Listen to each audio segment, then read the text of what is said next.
Welcome to our podcast, Regulation Matters, a clear conversation. Once again, I'm your host, Lyon Dempsey. I am the Chief Compliance Officer with Riccobeni Associates Family Dentistry here in North Carolina, and I serve on the CLEAR Board of Directors as well as I'm the current chair of the National Certified Investigator Training Committee through CLEAR. For those of you who may not be familiar with CLEAR, that's the Council on Licensure, Enforcement, and Regulation. This is an association of individuals, agencies, and organizations that comprise the international community of professional and occupational regulation. This is our podcast, and it's an opportunity for you to hear about the latest and greatest in your community.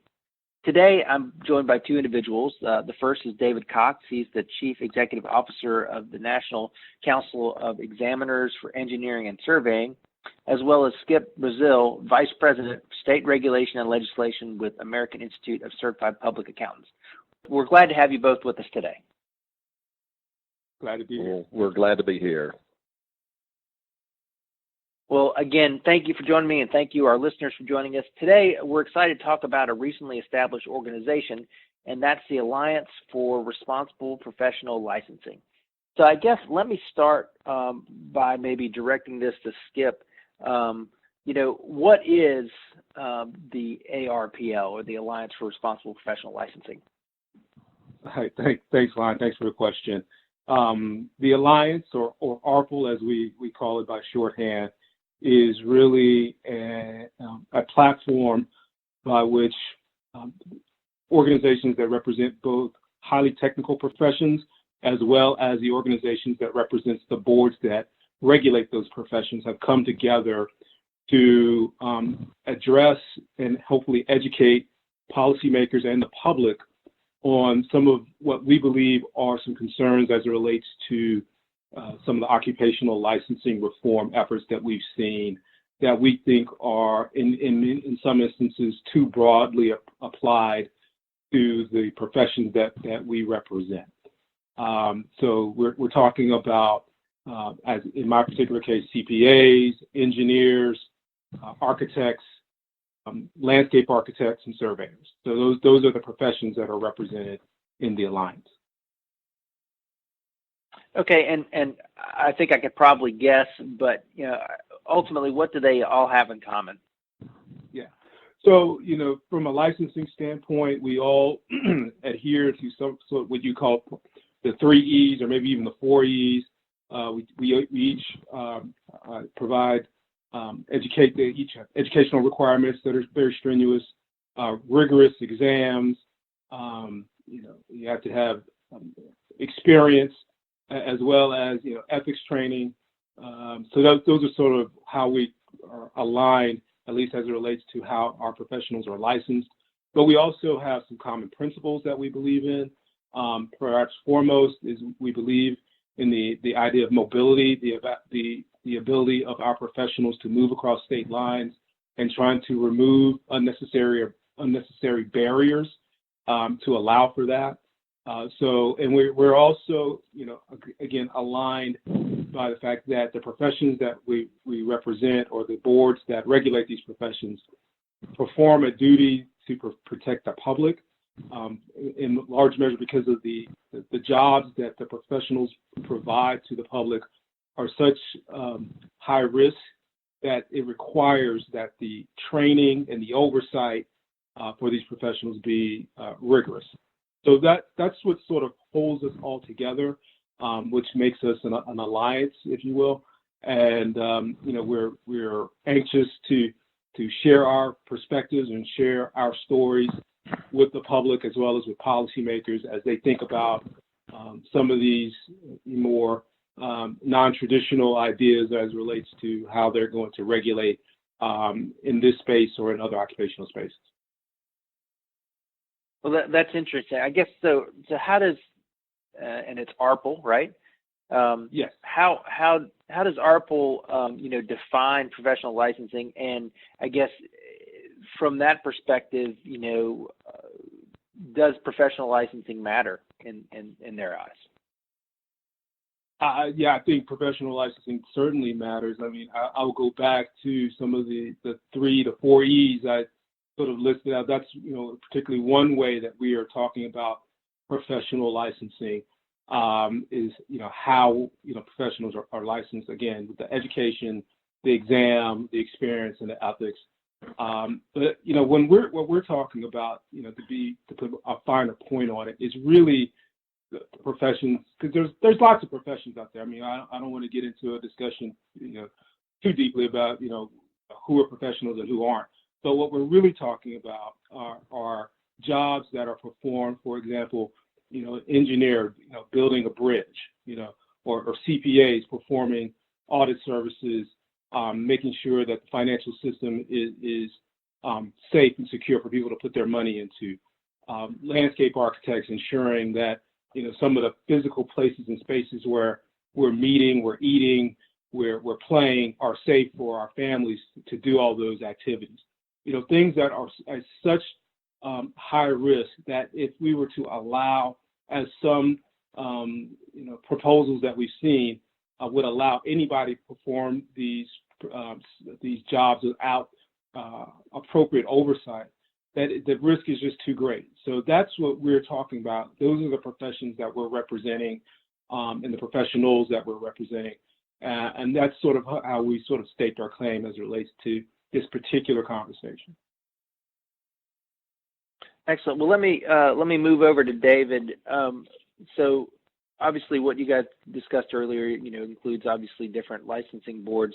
I guess ultimately, what are they again, and I guess how do they actually protect the public?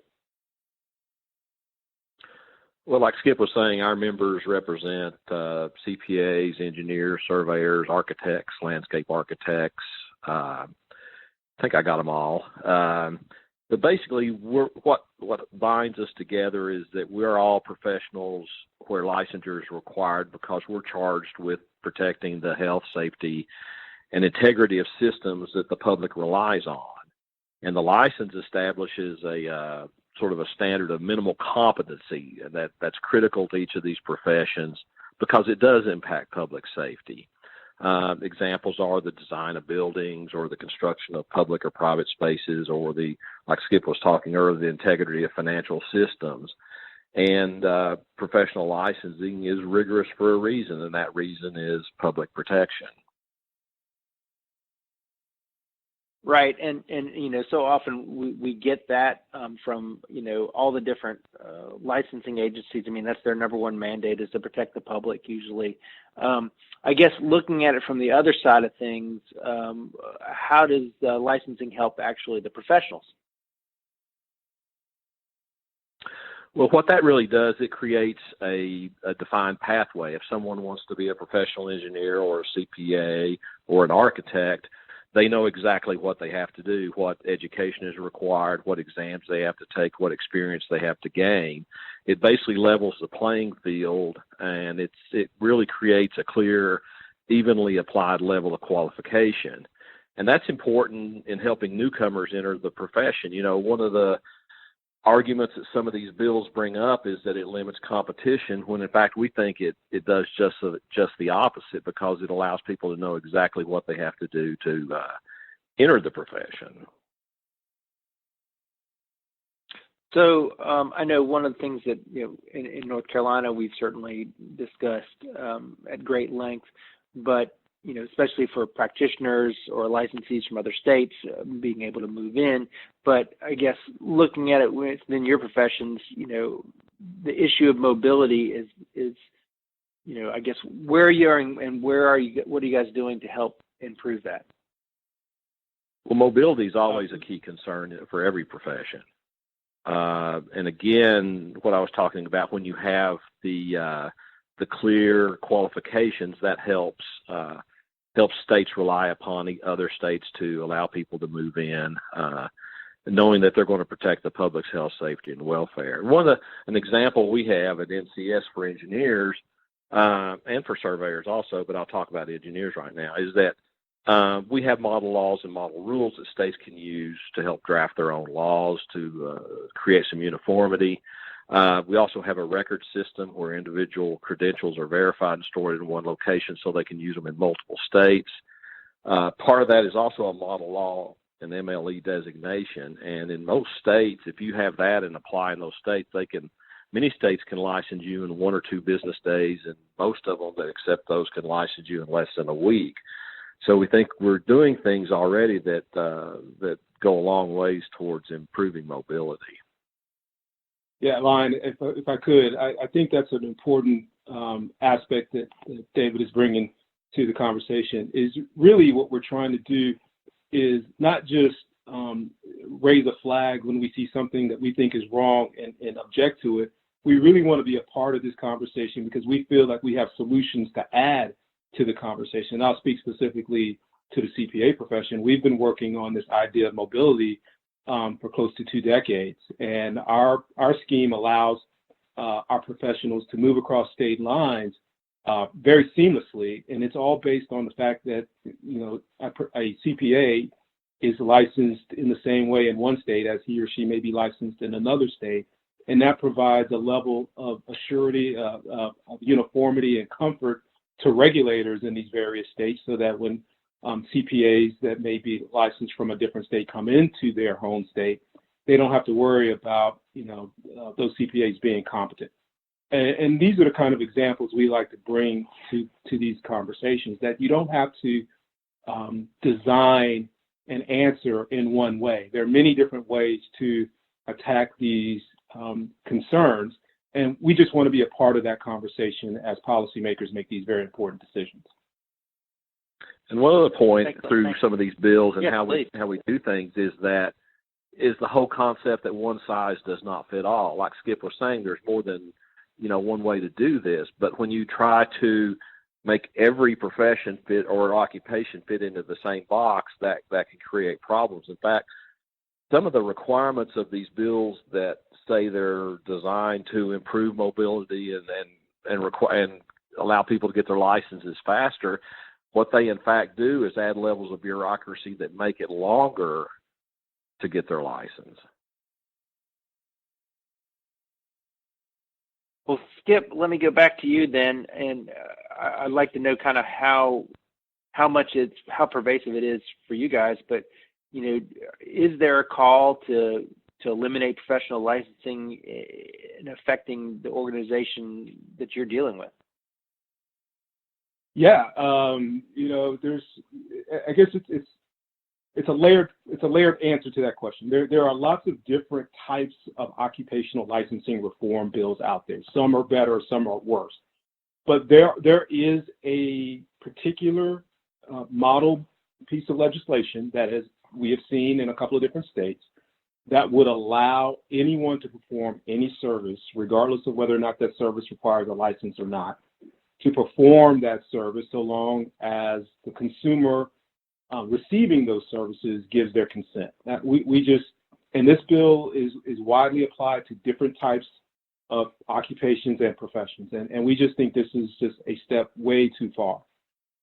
We're very concerned and get very concerned whenever we see this language pop up, and we have to address it forthrightly. We just don't believe that is the appropriate way to regulate or oversee the professions that have such an important role in society as it relates to the health, safety, and welfare of our citizens. So you need more than just a Yelp review, quite frankly, to make sure that a bridge is built or designed properly. Unfortunately, that's just how it works. So there are other bills out there that are, may not rise at that particular level, but we are concerned when we see suggestions that we think would alleviate or remove resources from boards. Boards have a tremendous job. They're overseeing thousands of licensees, and a lot of folks that work on these boards are volunteering their time because they want to give back to the professions that have given so much to them. And we don't think it's appropriate to take resources away from them. So one other thing to point out.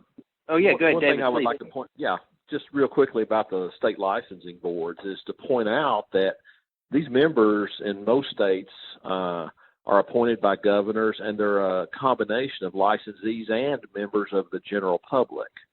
that most boards aren't made up just entirely of the licensees, but you have that public member perspective from those folks also. Absolutely. Well, Skip, I think you mentioned Yelp reviews.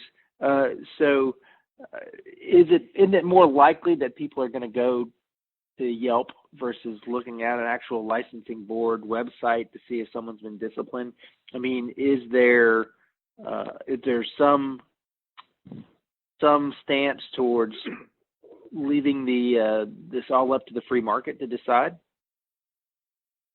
Well, while I certainly don't want to suggest that Yelp isn't a very popular tool for someone if they want to find out, where to have dinner on a Friday night or maybe where to go catch a good show, I don't think that's the appropriate place for someone who's concerned about whether or not they want their school or government institutions to be independently reviewed, or whether or not when they walk inside of a building, whether or not that building is going to collapse. I don't think Yelp is going to be very instructive or helpful in that regard.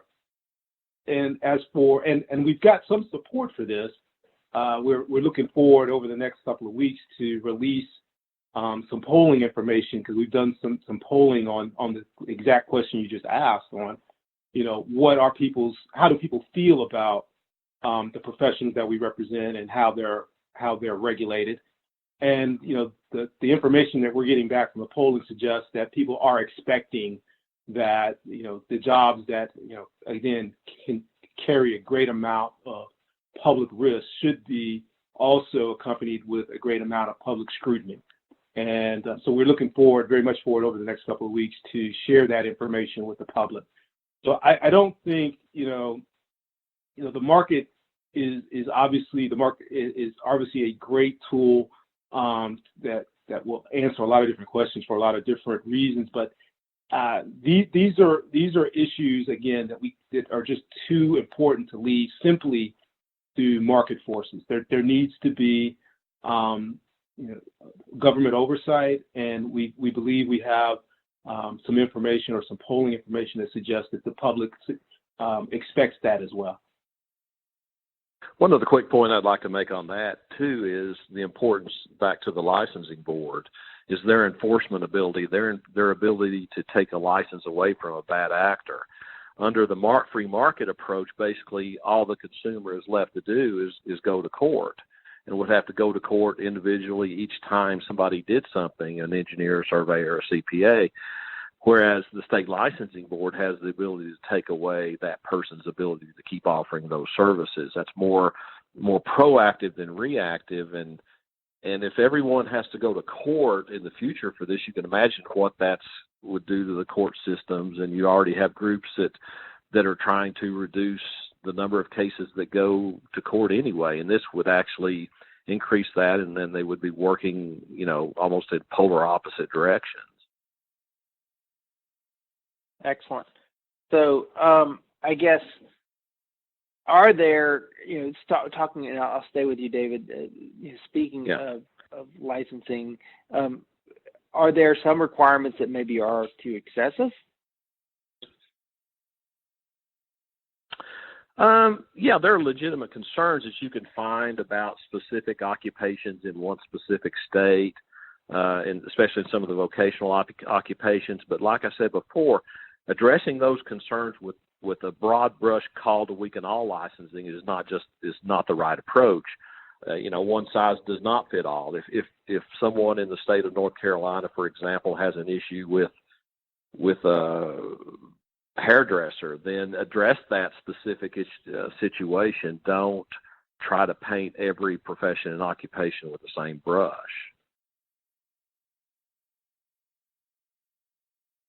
Skip, anything to add on that? No, I think David has hit the mark. Our concern, again, what we're really trying to accomplish through this alliance, and sharing our stories and sharing information, is really to get people to be thoughtful about these very important decisions. We're not suggesting that reform is in and of itself a bad idea or not necessary. We're simply asking people to be thoughtful as they go through the exercise of whether or not to get rid of or to amend a particular statute or regulation. And so we get concerned when we see sort of model legislation that's tossed out there that applies broadly to everybody, because we don't think that's the most appropriate way to deal with these very important questions. Sure. So I guess, how can licensing be improved? I mean, can you point to some examples where maybe in your professions where they have improved their own licensing systems? Yeah, I mean, I think Dave and I could. I'm sorry, Dave. If I could just start with one example. I talked about the mobility scheme that CPAs have, and we've built other model proposals to bring uniformity to help sort of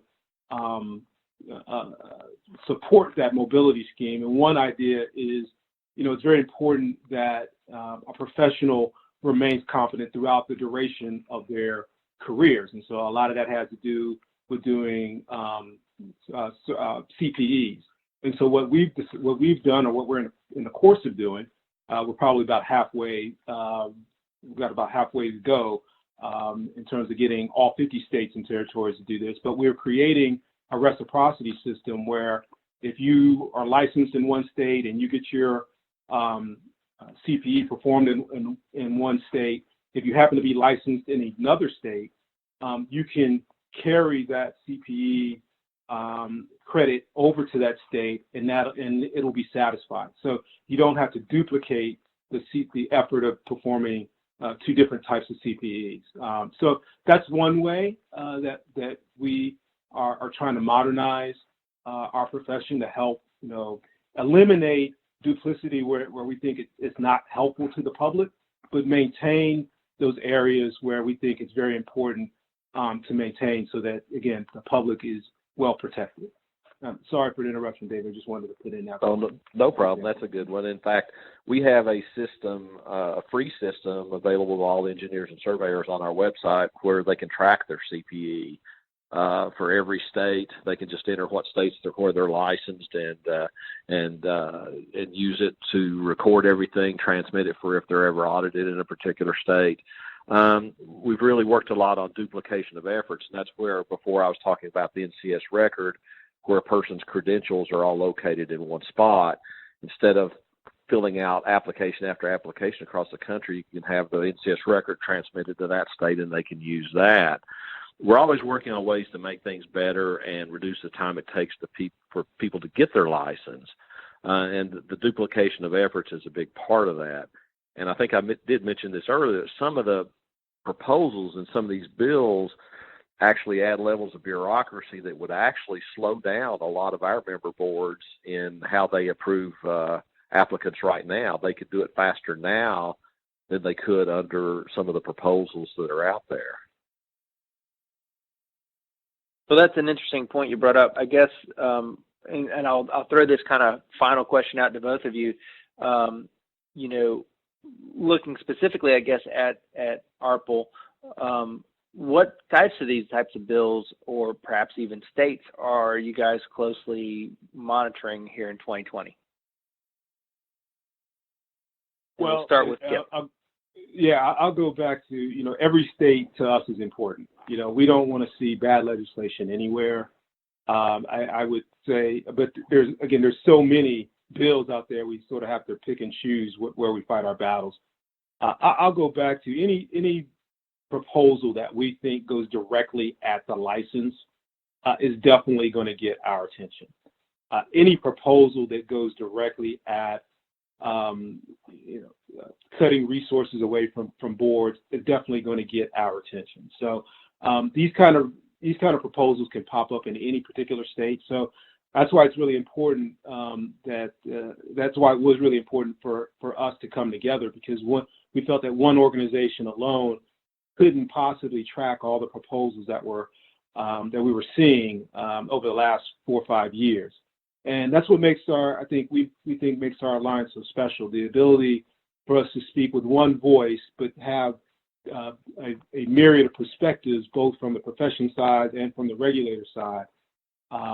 Again, sharing common principles, sharing common standards on how, in terms of how our professions are licensed and how they're overseen. These are things that we want to bring to this conversation because we think they're very important. Excellent. David? I would just echo what Skip said. I mean, the two main concerns are when the bills directly attack the license or create a situation where you no longer have to have a license, or attacking the resources of boards, which is sort of an indirect way of getting there. You just make the board to where it can't function in its ability to protect the public. But in the end, that's what it's all about. It's about our duty to protect the public, and where we see that threatened, that is where ARPL will become involved. Excellent. Well, I think this has been a great discussion. I want to thank both of you, David and Skip, for your time and being a part of this podcast today. Well, thanks for having us. Thank you very much. Yes. Oh, absolutely. It's always wonderful to have the opportunity to talk about these issues and learn about what's happening in the field of occupational and professional licensing. So again, I thank you for speaking with us. And I also want to thank our listeners for joining us today as well. We'll be back with another episode of Regulation Matters, a clear conversation, very soon. Thank you to our frequent listeners again, but for if you're new, you can find this on several different avenues. You can subscribe to us on Podbean, iTunes, Apple Podcasts, Google Podcast and Google Play, Stitcher, Spotify, or TuneIn. So if you enjoyed this podcast episode, please leave a ratings or comment in the app. Those reviews help us improve our ranking and make it easier for new listeners to find us. Feel free to visit us on our website at www.clearhq.org for additional resources, as well as a calendar of upcoming training programs and events. Finally, I'd like to thank our CLEAR staff, specifically Stephanie Thompson. She's our content coordinator and editor for this program. Once again, I'm Lyon Dempsey, and I hope to be speaking to you again very soon.